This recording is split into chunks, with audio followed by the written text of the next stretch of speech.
ഖുർആനെ നിങ്ങൾ പരിഭാഷപ്പെടുത്തരുത് എന്ന് പറഞ്ഞത് വെറുതെയല്ല. അപ്പൊ ആളുകൾ നെറ്റിച്ചുളിച്ചു, ഖുർആൻ പഠിക്കരുത് എന്നാണ് പറയുന്നത്. എന്റെ ശബ്ദം ശ്രവിക്കുന്ന സഹോദരിമാരെ, നിങ്ങളോടാണിത് പറയുന്നത്. പരിശുദ്ധമായ ഖുർആൻ ഇന്ത്യയിൽ നിന്ന് നിരോധിക്കണമെന്ന് പറഞ്ഞിട്ട് പെറ്റീഷൻ കൊടുത്തിട്ടുണ്ട് കോടതിയിലേക്ക്. ഒരു സ്വാമിയുടെ വീഡിയോ നമ്മൾ കണ്ടതാണല്ലോ. അദ്ദേഹത്തെ ഞാൻ കുറ്റം പറയൂല, ഇവിടെ പരിഭാഷകരെയാണ് ഞാൻ കുറ്റം പറയുക. കാരണം പരിശുദ്ധമായ ഖുർആനിലുണ്ട് എവിടെ കണ്ടാലും അവരെ കൊല്ലണമെന്ന്. ഖുർആനിന്റെ മലയാളത്തിലുള്ള പരിഭാഷകളിൽ കൊടുക്കുന്നത് എവിടെ കണ്ടാലും അവരെ കൊല്ലണമെന്നാണ്. ഇത് വായിക്കുന്നവരാൾ എന്താണ് വിചാരിക്കുക? ഇത് വായിക്കുന്ന ഒരു മുസ്ലിം അമുസ്ലിം എന്താ വിചാരിക്കുക? ബഹുദൈവ വിശ്വാസികളെ എവിടെ വെച്ച് കണ്ടാലും കൊല്ലണമെന്നല്ലേ? അങ്ങനെയാണ് ഇതിലുള്ളത്.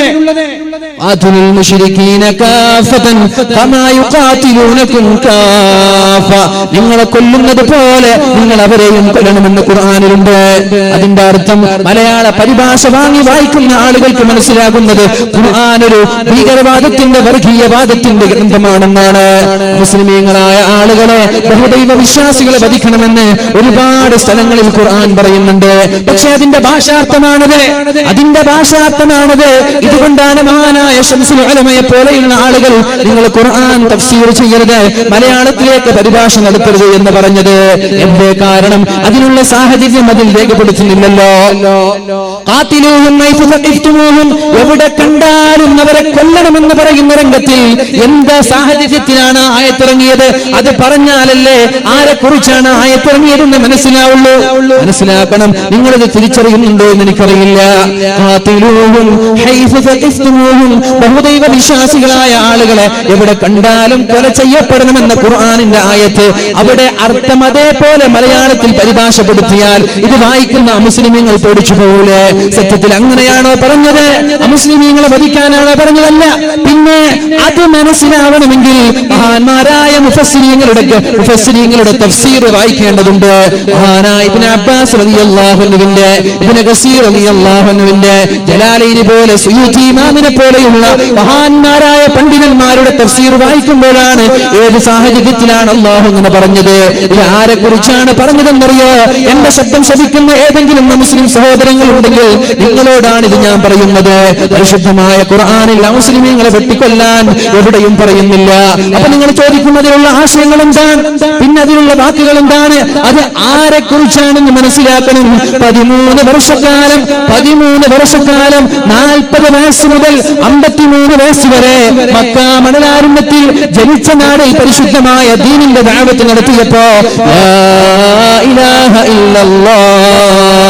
അല്ലാഹു അല്ലാതെ മറ്റൊരു ദൈവമില്ല, അല്ലാഹു ഏകനായ റബ്ബാണ്, ഞാൻ അല്ലാഹുവിന്റെ നബിയാണെന്ന് പറഞ്ഞതിന്റെ പേരിൽ സ്വന്തം നാട്ടിൽ നിന്ന് ആട്ടിയോടിച്ചിറക്കിയ ബഹുദൈവ വിശ്വാസികളുണ്ടല്ലോ.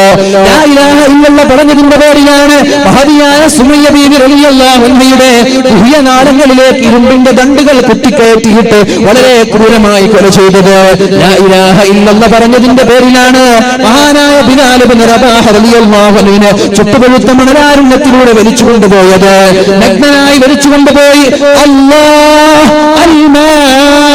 വെള്ളം വേണമെന്ന് പറയുമ്പോ വായിലേക്ക് മൂത്രമൊഴിച്ചു കൊടുത്തതും ലാ ഇലാഹ ഇല്ലല്ലാഹ് പറഞ്ഞതിന്റെ പേരിലാണ്. ലാ ഇലാഹ ഇല്ലല്ലാഹ് പറഞ്ഞതിന്റെ പേരിലാണ് അബ്ബാബത്തങ്ങൾ എത്തി കത്തിക്കൊണ്ടിരിക്കുന്ന തീ കുണ്ടാരത്തിലേക്ക് വലിച്ചെറിഞ്ഞത്. ഇങ്ങനെയുള്ള ആളുകൾ ശ്രദ്ധിക്കണം നിങ്ങളെ, ഇങ്ങനെയുള്ള ആളുകൾ മക്കയിലുള്ള ബഹുദൈവ വിശ്വാസികൾ 13 വർഷക്കാലം ലാ ഇലാഹ ഇല്ലല്ലാഹ് എന്ന് മാത്രം പറഞ്ഞു. അവരെ ദ്രോഹിച്ചിട്ടില്ല, അവരെ വേദനിപ്പിച്ചിട്ടില്ല, അവർക്ക് യാതൊരു പോറലും ഏൽപ്പിച്ചിട്ടില്ല. പാവങ്ങളായ മുസ്ലിമീങ്ങളെ നിഷ്ഠൂരമായി കൊല ചെയ്യുകയും വധിക്കുകയും പീഡിപ്പിക്കുകയും ചെയ്തിട്ട് ഒന്നും പോരാഞ്ഞിട്ട് 13 വർഷം കഴിഞ്ഞിട്ട് മക്കയിൽ നിന്ന് മദീനയിലേക്ക് ആട്ടിയോടിക്കുകയാണ്. അപ്പോഴൊക്കെ മക്കക്കാരായ അല്ലാഹുവിന്റെ ഹബീബിന്റെ സ്വഹാബാക്കൾ നബി തങ്ങളോട് ചോദിക്കുന്നുണ്ട്, നബിയെ ഞങ്ങൾ അവരോട് തിരിച്ചക്രമിക്കട്ടെ, ഇങ്ങോട്ടടിക്കുമ്പോൾ അങ്ങോട്ടടിച്ചോട്ടെ, ഇങ്ങോട്ട് വെട്ടുമ്പോ അങ്ങോട്ടും വെട്ടിക്കോട്ടെ. നബി തങ്ങൾ പറഞ്ഞു, അരുത്, വെട്ടരുത്, സമയമായിട്ടില്ല, അല്ലാഹുവിന്റെ കൽപ്പന പ്രകാരമേ എനിക്ക് പ്രവർത്തിക്കാൻ കഴിയുകയുള്ളൂ. 13 വർഷക്കാലം മഹാന്മാരായ സ്വഹാബാക്കൾ ചതിക്കുകയാണ്. എന്നിട്ടോ സ്വന്തം ജനിച്ച നാട്ടിൽ നിന്ന് മദീനയിലേക്ക് ആട്ടിയോടിച്ച് എന്നിട്ട് അവിടെ സുഖമായി ജീവിക്കാൻ തീരുമാനിച്ചപ്പോ അവിടേക്കും വരികയാണ് മക്കക്കാരായ ബഹുദൈവ വിശ്വാസികൾ. എന്നിട്ട് അല്ലാഹുവിന്റെ ഹബീബുമായി ഹുദൈബിയിൽ വെച്ചൊരു സന്ധിയുണ്ടായി, ഒരു കരാറുണ്ടായി. ഈ കരാർ ലംഘിച്ച ആളുകളെ എവിടെ കണ്ടാലും കൊല ചെയ്യണമെന്നാണ് പരിശുദ്ധമായ ഖുർആൻ പറഞ്ഞത്. പക്ഷേ ഇത് മലയാള പരിഭാഷയിൽ നിങ്ങൾക്ക് ഇത് കാണാൻ പറ്റൂല. ഇത് കാണണമെങ്കിൽ തഫ്സീറുകൾ എടുത്തു നോക്കണം. അതുകൊണ്ടാണ് മഹാന്മാരായ ശംസുൽ ഉലമയെ പോലെയുള്ള മഹാന്മാരായ സമസ്ത കേരള ജംഇയ്യത്തുൽ ഉലമയുടെ പൂർവ്വകാല പണ്ഡിതന്മാർ പറഞ്ഞത് നിങ്ങൾ ഒരിക്കലും മലയാളത്തിലേക്ക് പരിഭാഷപ്പെടുത്തരുത്. ഈ പരിഭാഷ വായിച്ചതാണ് ചിദാനന്ദ സ്വാമിയുടെ പ്രശ്നം, ഈ പരിഭാഷ വായിച്ചതാണ് ബിദ്അത്തുകാരുടെ പ്രശ്നം. അല്ല എന്ന് പറയാൻ പറ്റോ? ഈ പരിഭാഷ കൊണ്ട് ദീനിനെ മനസ്സിലാക്കാൻ പറ്റൂല, ഈ പരിഭാഷ കൊണ്ട് ഖുർആനിനെ മനസ്സിലാക്കാൻ പറ്റൂല. അതുകൊണ്ട് എന്റെ ശബ്ദം ശ്രവിക്കുന്ന സ്നേഹനിധികളായ മുസ്ലിം സഹോദരങ്ങളോട് പറയട്ടെ, ഖുർആനിലുള്ള ഭാഗങ്ങൾ ഒരിക്കലും ഇന്ത്യ രാജ്യത്തിലുള്ള മുസ്ലിമീങ്ങളെ വധിക്കാനല്ല, ലോകത്തുള്ള മുസ്ലിമീങ്ങളെ വധിക്കാനുള്ള പ്രഖ്യാപനങ്ങളല്ല. അങ്ങനെയാണെങ്കിൽ എന്റെ GCC രാഷ്ട്രങ്ങൾ, മുസ്ലിം രാഷ്ട്രങ്ങളിൽ എന്തേ കൊല നടക്കാത്തത്? UAE-യിൽ മുസ്ലിമീങ്ങളുണ്ടല്ലോ, സൗദിയിലെ മുസ്ലിമീങ്ങളുണ്ടല്ലോ, ഖത്തറിലും ഒമാനിലും മുസ്ലിമീങ്ങൾ ഉണ്ടല്ലോ. അവര് മതസ്പർദ്ധ ഉണ്ടാക്കരുത്, എല്ലാ മതക്കാർക്കും അമ്പലമുണ്ടാക്കാൻ നേതൃത്വം നൽകിയത് ദുബൈയുടെ ഭരണാധികാരിയല്ലേ? ദുബായിൽ ഒരു അമ്പലം നിർമ്മിക്കാൻ, ഒരു ക്ഷേത്രം നിർമ്മിക്കാൻ സഹായിച്ചത് ദുബായിയുടെ UAE-യുടെ ഭരണാധികാരിയാണല്ലോ. അതെങ്ങനെയാണ് സംഭവിച്ചത്? മുസ്ലിമീങ്ങളെ വെട്ടിക്കൊല്ലാനാണ് ഖുർആൻ പറയുന്നതെങ്കിൽ എങ്ങനെയാണ് മുസ്ലിം രാഷ്ട്രത്തിൽ ഒരു അമ്പലം ഉണ്ടാകുന്നത്? നിങ്ങളോട് ഞാൻ പറയട്ടെ, ഖുർആനിന്റെ മലയാള പരിഭാഷ കൊണ്ട് ഖുർആൻ നിങ്ങൾ മനസ്സിലാക്കരുത്. ഖുർആൻ മനസ്സിലാക്കാൻ ഖുർആനിന്റെ തഫ്സീർ ഗ്രന്ഥങ്ങൾ മനസ്സിലാക്കണം. മഹാന്മാരായ സ്വഹാബാക്കളും താബിഈങ്ങളും രേഖപ്പെടുത്തിയ ഖുർആനിന്റെ സാഹചര്യങ്ങളും സന്ദർഭങ്ങളും വളരെ വിശദമായി വ്യക്തമാക്കുന്ന തഫ്സീറുകൾ വായിക്കണം. എന്നാലേ ഈ പറഞ്ഞതെന്ത് എന്ന് മനസ്സിലാക്കാൻ പറ്റുള്ളൂ. ബിദ്അത്തുകാർക്ക് പറ്റിയ അമളി അതാണ്, ബിദ്അത്തുകാർക്ക് പറ്റിയ പ്രശ്നം അതാണ്. അവരാണ് ഖുർആനിന്റെ പരിഭാഷകൾക്ക് തുടക്കം കുറിച്ചത്. അതുകൊണ്ടാണ് മുസ്ലിമീങ്ങളായ ആളുകൾ ഈ ഖുർആനിന്റെ ആയത്ത് വായിച്ചപ്പോൾ അവർ തെറ്റിദ്ധരിക്കാനുണ്ടായ കാരണം. മുസ്ലിമീങ്ങളായ ആളുകൾ നിങ്ങളോട് യുദ്ധം ചെയ്യാൻ വന്നാൽ അവരോട് നിങ്ങൾ തിരിച്ച് യുദ്ധം ചെയ്തോളൂ എന്നാണ് അതിന്റെ കൽപ്പന. അത് 13 വർഷങ്ങൾക്ക് ശേഷമാണ് അല്ലാഹു ആ കൽപ്പന പുറപ്പെടുവിക്കുന്നത്. 13 വർഷങ്ങൾക്ക് ശേഷം. ഞാൻ ആ വിഷയത്തിലേക്ക് വന്നത് പരിശുദ്ധമായ സൂറത്തുൽ കഹ്ഫിൽ നമ്മൾ ഓതുന്ന ആയത്താണല്ലോ.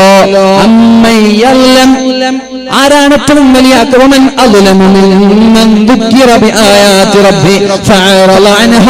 പരിശുദ്ധമായ ഖുർആനിന്റെ ആയത്തുകൾ, അല്ലാഹുവിന്റെ ദൃഷ്ടാന്തങ്ങൾ കേൾക്കുമ്പോൾ ഇത് എനിക്കുള്ളതല്ല എന്ന് പറഞ്ഞു മാറി നിൽക്കുന്നവർ, അവനെക്കാളും വലിയ ക്രിമിനൽ ആരാണ്? അവൻ ഏറ്റവും വലിയ ക്രിമിനലാണെന്ന് പരിശുദ്ധമായ ഖുർആൻ പരിചയപ്പെടുത്തുന്നുണ്ട്. ഇത് ഞാൻ എന്റെ വാക്കല്ല, കാസർഗോഡ് നിന്ന് കൊണ്ടുവന്ന വാക്കല്ല, കാസർഗോഡ് നിന്ന് കൊണ്ടുവന്ന പ്രഖ്യാപനമല്ല. ഇത് അല്ലാഹുവിന്റെ പരിശുദ്ധമായ സൂറത്തുൽ കഹ്ഫിൽ ആയിഷ തോറും അല്ലാഹു ഓതാൻ പറഞ്ഞത് വെറുതെയല്ല, നമ്മളെ പോലെയുള്ള ആളുകൾക്ക് ബോധമുണ്ടാവാനാണ്. എന്നിട്ടും നമ്മൾക്ക് ബോധമില്ല. എന്റെ ഖുർആൻ പഠിക്കാൻ നമ്മൾ തയ്യാറായിട്ടില്ല. ഖുർആനിന്റെ ക്ലാസുകൾ ഇവിടെ മാസം തോറും ആഴ്ച തോറും ഖുർആനിന്റെ ക്ലാസുകൾ ഉണ്ടാകുമ്പോ ആരാണ് ആ ക്ലാസ്സിൽ വന്നിരിക്കുന്നത്?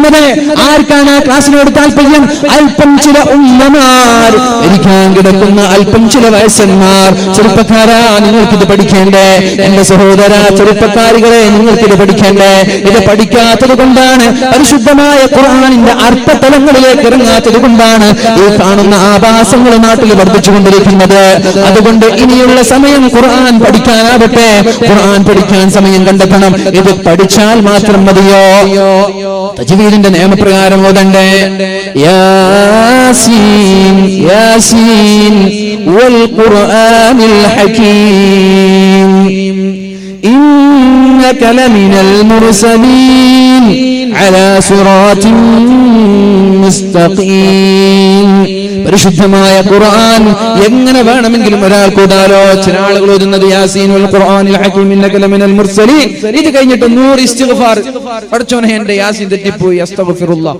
അതാണ് നമ്മുടെ ഖുർആനോത്ത്.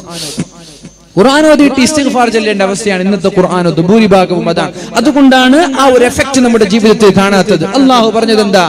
അർത്ഥമാലോചിച്ച് ഖുർആനോതുന്ന ആളുകൾക്ക് മാനസികമായിട്ടുള്ള ടെൻഷൻ ഉണ്ടാവുകയില്ല. പെണ്ണുങ്ങളെ, എന്റെ സഹോദരിമാരെ, നിങ്ങളോട് പറയട്ടെ, വീട്ടിൽ സംതൃപ്തി ഉണ്ടാവാൻ, വീട്ടിൽ സന്തോഷം ഉണ്ടാവാൻ അള്ളാഹു പറഞ്ഞ വിഷയമാണ് വീട്ടിൽ ഖുർആൻ ഓതട്ടെ. എന്റെ ഖുർആനിൽ നിന്ന്, എന്റെ ദിക്റിൽ നിന്ന്, എന്നെ സ്മരിക്കുന്നതിൽ നിന്ന് ആരാണോ മാറി നിൽക്കുന്നത് അവർക്കാണ് വല്ലാത്ത പ്രയാസമുള്ള ജീവിതം അള്ളാഹു നൽകുന്നത്. അവരുടെ ജീവിതം കുദുസായ ജീവിതമാണ്. അവരുടെ മാനസികമായ സംതൃപ്തി ലഭിക്കൂല. അള്ളാഹുവിൽ നിന്ന് മാറി നിൽക്കുമ്പോ അള്ളാഹു നൽകുന്ന പരീക്ഷണമാണിത്. ചെറുപ്പക്കാരാ, അള്ളാഹുവിൽ നിന്ന് മാറി നിൽക്കുമ്പോ അള്ളാഹു നൽകുന്ന പരീക്ഷണമാണിത്. ബനൂ ഇസ്രായേലിൽപ്പെട്ട ഒരു ആബിദായ ഒരാൾ അള്ളാഹുവിനോട് ചോദിക്കുന്നുണ്ട്, അള്ളാഹുവേ, വർഷങ്ങളായി ഞാൻ നിന്നോട് തെറ്റ് ചെയ്യുന്നുണ്ടല്ലോ, വർഷങ്ങളായി ഞാൻ പാപം ചെയ്യുന്നുണ്ടല്ലോ, എന്നെ നീ ശിക്ഷിക്കുന്നില്ലല്ലോ.